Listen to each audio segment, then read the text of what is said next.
Welcome to the Acquisition HQ podcast, where we interview seasoned operators of companies anywhere between 2 to 50 million in EBITDA. We also will interview private equity founders as well as investors looking to deploy capital, as well as M&A service providers, just like John Wiest here.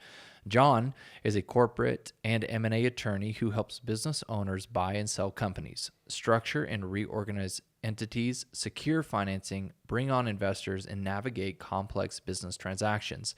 He has successfully closed dozens of deals nationwide across manufacturing, professional services, retail, e-commerce, restaurants, and construction, with a strong focus on small to mid-market businesses. A graduate of Harvard Law School, John is the founding member of Wiest Business Law in 2021. Thank you so much for joining us today on the podcast. Thank you for having me. You know, it's interesting. Sometimes we don't know exactly what to say on a podcast, but you know, with this one, it's going to be very specific around how we can help those seasoned operators out there, as well as holdco founders, legally structure entities within their company. Okay. So let's talk a little bit about what you do and how you can help those people. Great. The vast majority of my practice is helping folks when they're ready to sell or ready to buy. I love what I do because I get to work with people who are excited about what's happening in their lives. Most attorneys don't get to work with folks who are excited about what's happening. My clients, buyers and sellers, they're ready to either exit or start something new, and they're excited about it. So I help them from a legal perspective. I help them with the purchase agreement. I help them with legal compliance questions. I help them navigate financing or navigate all of the due diligence, anything else that they have related to their deal that they need a lawyer for. That's what I'm there for. I'd be curious, before we hop into the intricacies of obviously what we're going to talk about here for those business owners out there, what gets you up in the morning? You know, like how did you end up starting in this industry, and then in essence just going to Harvard Law School as well? Yeah, I mean, I went to law school, and you know, it's interesting. I didn't know what kind of law I wanted to do when I went to law school, and kind of figured while I was there, it was a really good experience. Met very interesting people. You know, I grew up here in Salt Lake City, so going to the East Coast, going to school like Harvard was totally new for me, a totally new environment. And it was exciting. It was very energizing to be around people who were looking to make a difference in the world, looking to do something with their lives that they were passionate about. So after I graduated, I came back to Utah. I had a really great opportunity to work at an international law firm here with a local Salt Lake office. So I worked there, and then at another even bigger law firm, also here in Salt Lake, for the first 6 years of my career.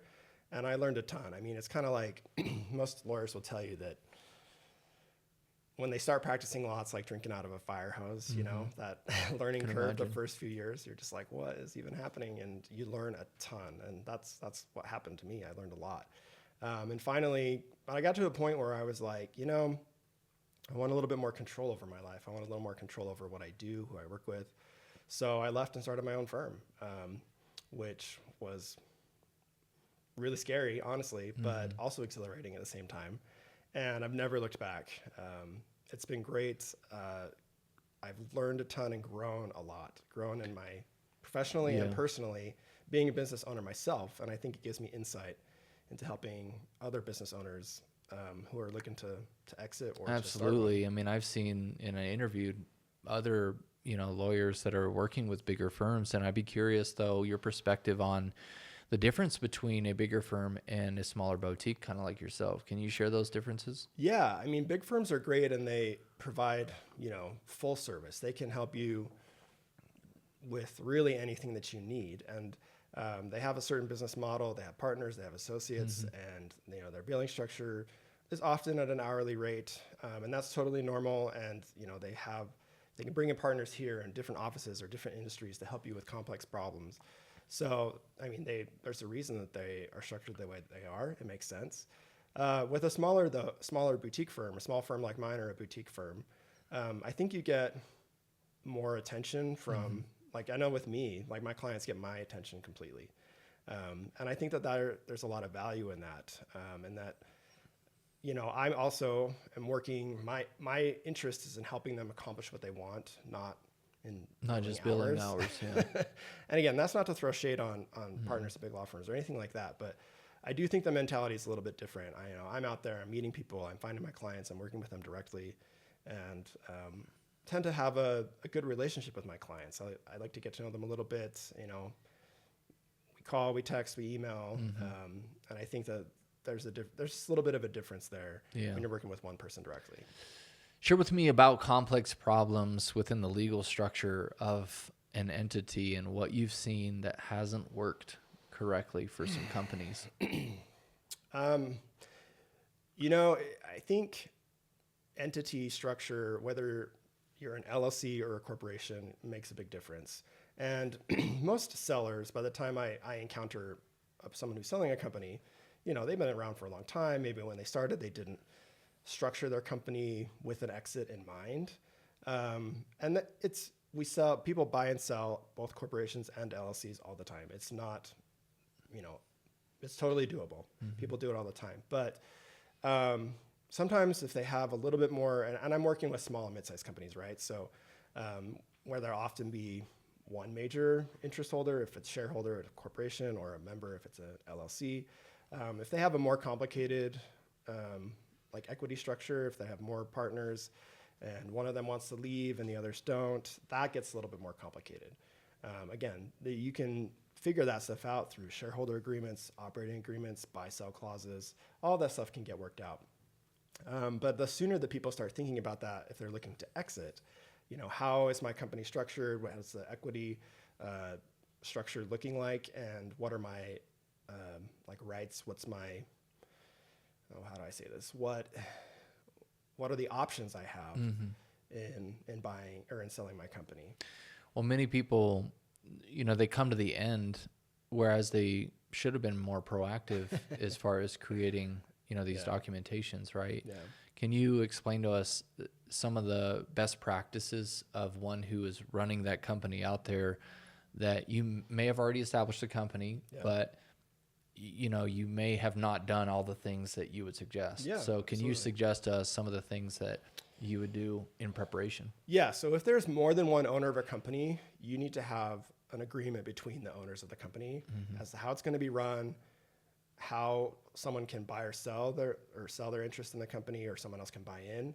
And in an LLC, that's done with an operating agreement. And with a corporation, that's done with bylaws and a shareholders agreement. I think those are essential for anybody who has partners in their company, because that stuff sets out from the very beginning. If one of us wants to leave, I have a deal right now, the client, or I'm representing the buyer, and the seller is a 90% shareholder in the target corporation. He's selling 90% of his company. And you got to have an agreement with the other 10% minority shareholder about how that happens and whether he can be forced to go along with the sale. And in this situation, they seem like they're good partners and it's not been an issue. But, I advise my client who's buying 90% of this company, I was like, you have to have a shareholders agreement with the 10% owner. Figure out, you're going to be the vast majority shareholder, but you got to figure out what your rights are in running the company.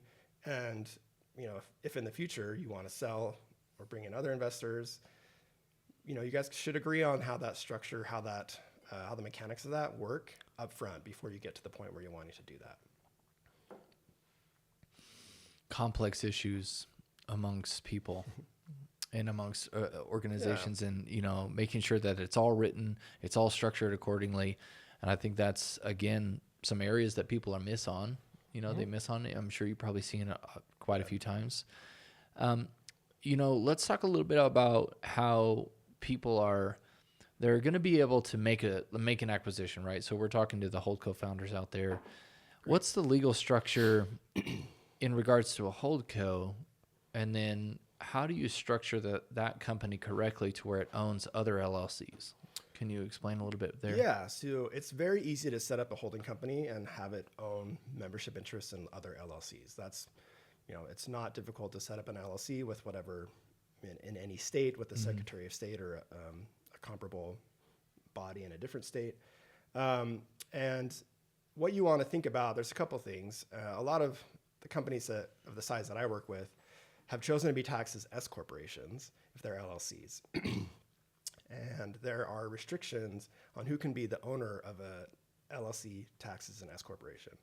And it's really restricted to individuals, some trusts, and single member LLCs. So if you're looking to acquire companies that are taxed as S corps, you can't really do that through a holdco structure. I mean, you can if you're a single member LLC, the holding company is a single member LLC and it's buying these other companies. You can do that. But most folks who are looking to set up a holding company, in my experience, are also looking at some point down the line to bring in investors or to sell to private equity or venture capital. True. And setting up your companies as an S corp does not lend itself to those kinds of future transactions. So I would just advise folks to talk to their CPAs, talk to their attorneys, like, hey, this is my vision for the future.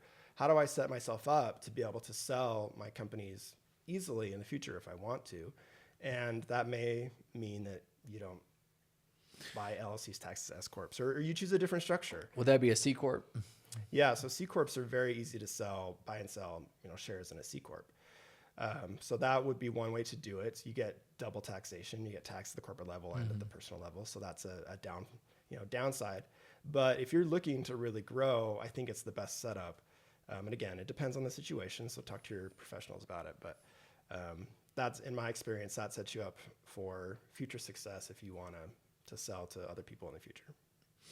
What are some more areas of complexity that you're seeing within the legal space that people they're not learning or they're not implementing that you feel has maybe taken deals down in the past?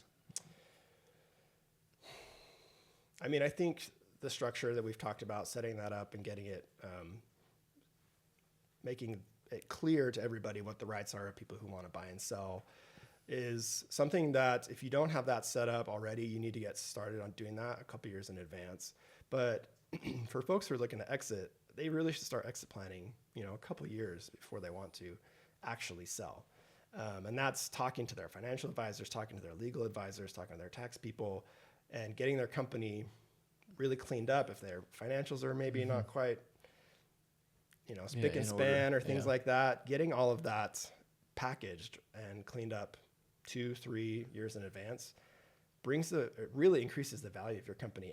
Anybody who's in this space will tell you that. Any broker, any attorney, any CPA who works in the M&A space will be like, clean up your company, so that you can wrap it up and put a pretty bow on it. And that increases the value so much when you get ready to sell. A lot of people, they say, hey, well, why don't I just, hire my neighbor who's a lawyer?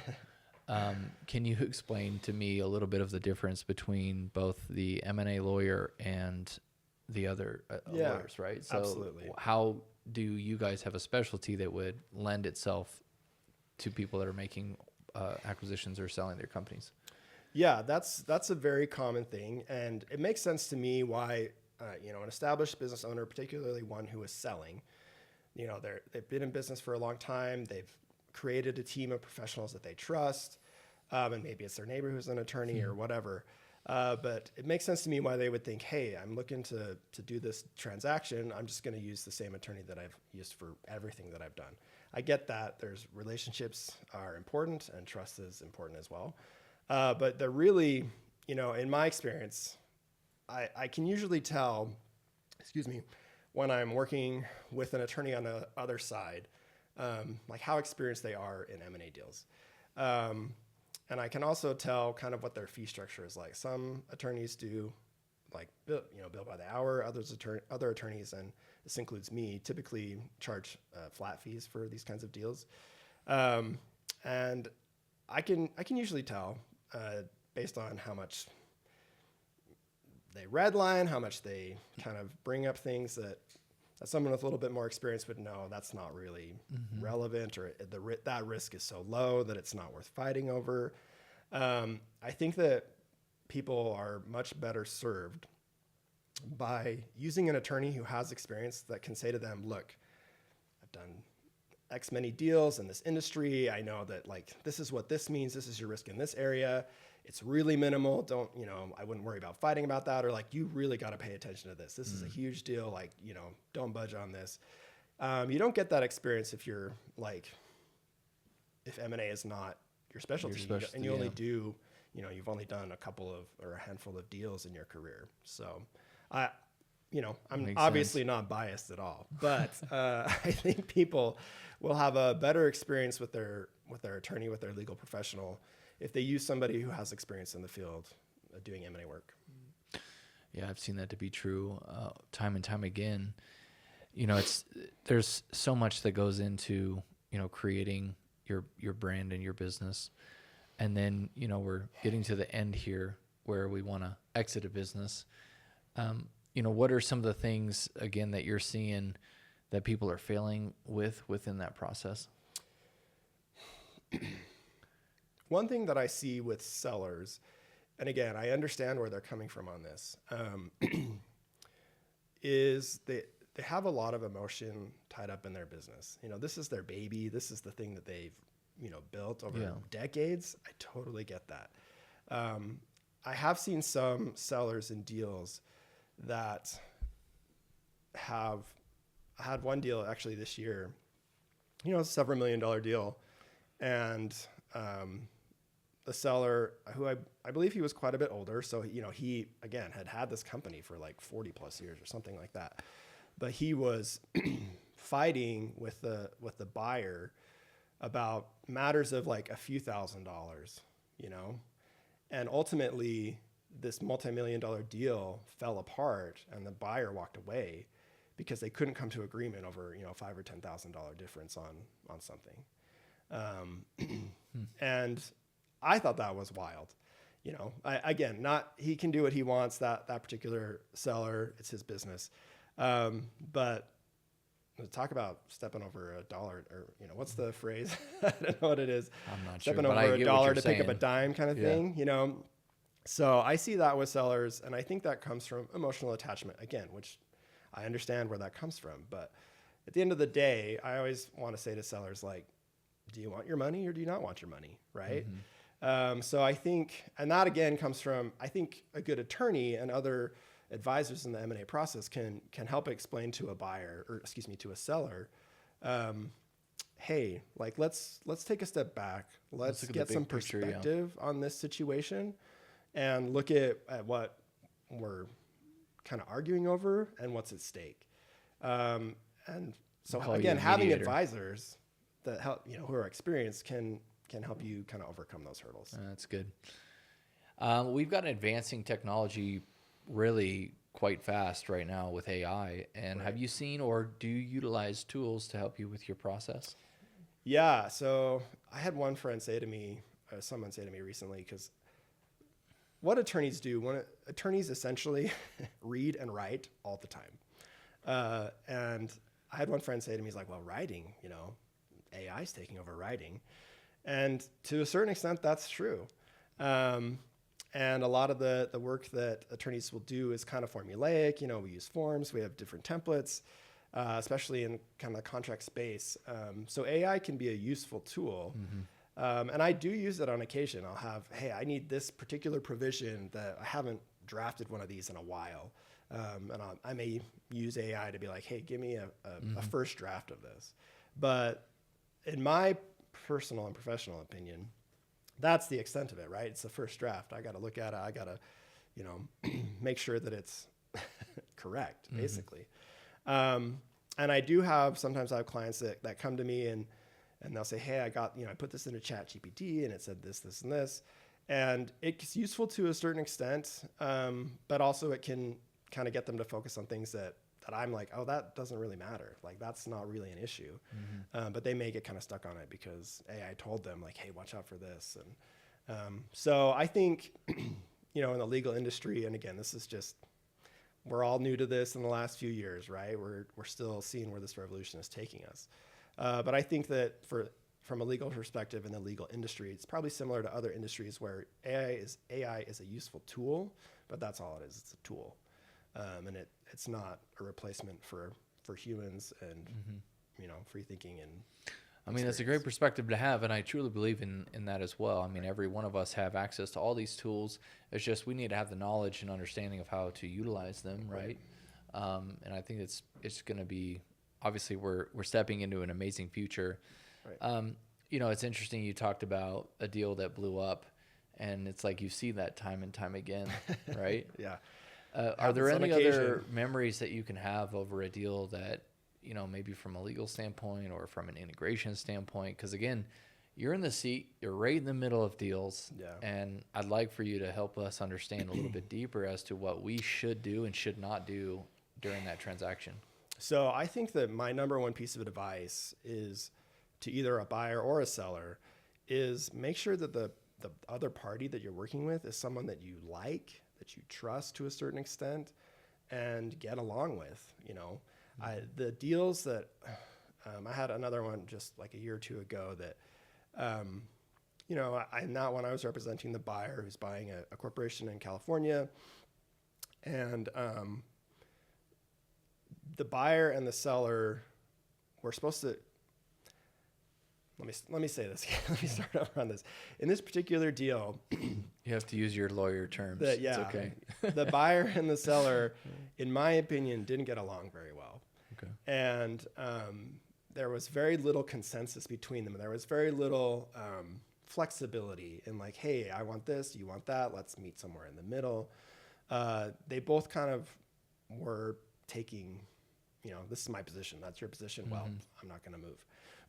And that's appropriate at certain times. I'm not going to say you shouldn't, you know, stand your ground sometimes. But we worked on this deal for a long time, and I remember just thinking, you know, these people are supposed to work together for some period of time after the deal closes. You know, the seller was going to stay on in a transition advisory capacity for like up to a year to help the buyer learn how to run the business. And I was like, I personally would not want to work so closely with someone that I didn't get along with, you know? And it made the deal just much more complicated and much more time consuming than comparable deals that I've worked on. And that was just kind of the personalities involved. And so I always tell my clients, you know, hey, part of my job, or one of the big parts of my job, is to, you know, make sure that you're protected in the documents and in everything that we put in writing and that we sign. But I'm also here to explain to you, like, hey, they're asking for this, or you want that. You know, that's reasonable, that's market, that's kind of unusual. Or say, hey, here are the risks. You get to decide whether you want to take the risk, but I explain to you what the risks are. I'm not here to stand in the way of your deal or make it more complicated than it needs to be. I'm here to advise you. And I've had clients where I've explained to them what they want or is not reasonable in my opinion. And they're like, oh, well, that's what I want, right? So that's up to them. You know, everybody has their different tolerances for risk, but I would say that flexibility in working with the other side and making sure that you have like a good relationship with, you know, a good working relationship at the very least with the other party makes such a huge difference in getting a deal done. Yeah, because typically you'll have an earnout. It isn't, you know, one just buys the company and then kicks the previous owner to the curb. Right. You know, there's always that overlap of understanding and integration with that one, you know, prior owner of that business. Shoot, it's been a great interview. I have thoroughly enjoyed, again, listening to you share with us your knowledge. But I'm also excited about your future. Can you share a little bit more about the law firm that you've developed and also the current clientele that you're looking for, as well as the clientele that you serve? Yeah, so current clientele that I have is folks who are looking to buy or sell a business in the small and mid-sized space. You know, I will say that the typical, and this is not saying, you know, these are only who I want to work with, but I will say that typically what I see in the space and size that I'm working in is that sellers are usually, you know, getting towards retirement age. They have a company that they built up and they're ready to move on. And the buyers are typically folks who are maybe in the middle of their career. Maybe they worked a W-2 job for a long time in corporate America or doing something else, but they want to do their own thing, and they want to buy a company, an already existing company, rather than starting a new one. Those are the buyers that I work with a lot, and the sellers are the ones who are like, "Hey, I built this. I'm ready to hand it off to somebody else." I love working with both of those groups, and I also work with folks who are like, you know, we talked about, or who are doing roll-ups or you know, building a holdco, and they're looking to buy multiple businesses. And a lot of times, I have clients that they tell me this is their, I'm working with them maybe on their first acquisition, and they're like, that's my plan. And they want to develop a relationship with me. And I'm like, great, I would love to help you this time and all future times that you do this. Right. And I think that's really exciting, is these folks who have a big idea of how they want to grow their company, grow their business, and do something for themselves, working for themselves, maybe for the first time in their lives. I mean, those are the job creators, in this world. And I feel like it's obviously the excitement, the energy of those individuals probably just rubs off on you, like you were saying. Now, about your law firm, where are you currently at? And then, do you have any goals? And then how can we as a community support you in those efforts? Yeah. So, I'm a solo practitioner. I like working for myself. I like, being able to decide who I work with. I would just love to increase my deal flow. That's my goal going forward, is just to double my deal flow. I could do more and help more people. So that's my current goal for the next little bit. And after that, we'll have to see how it goes. So, well, how do we as a community get a hold of you? Email's great. Okay. Shoot me an email. What's and we'll the hop email? on a call. It's john@wiestbusinesslaw.com. Wiest Business Law. All right. Well, again, thank you so much for joining us today. It's been a pleasure being here on the podcast with you guys. Yeah. But before we go, of course, we're going to talk about the conferences coming up to solve a lot of the problems that many of you out there may have, or if you want to meet other people just like John here that could help you walk through your deals, because he would love to meet you. We typically, again, will service seasoned operators of companies that are anywhere between 2 to 50 million in EBITDA. This is our national conference, Acquisition Conference. It's been around now for about 3.5 years. We're excited about building the brand.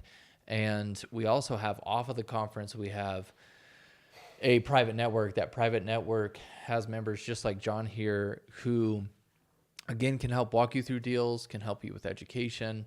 And that is called the Acquisition HQ Network. And off of that, you can have access to that if you look at acquisitionhq.co, fill out an application, and then a team member will reach out to you. If you guys like today's episode and would like more people just like John to be on it, please comment below and also share with us who and where they're coming from and how we can get a hold of them to get them on the podcast. But at the end of the day, we want to help you guys as operators to, again, have all the resources, tools, education, and experience to create an amazing life for yourself and then also for your local areas that you guys live. But without further ado, we say thank you so much for joining us today. Thanks for having me.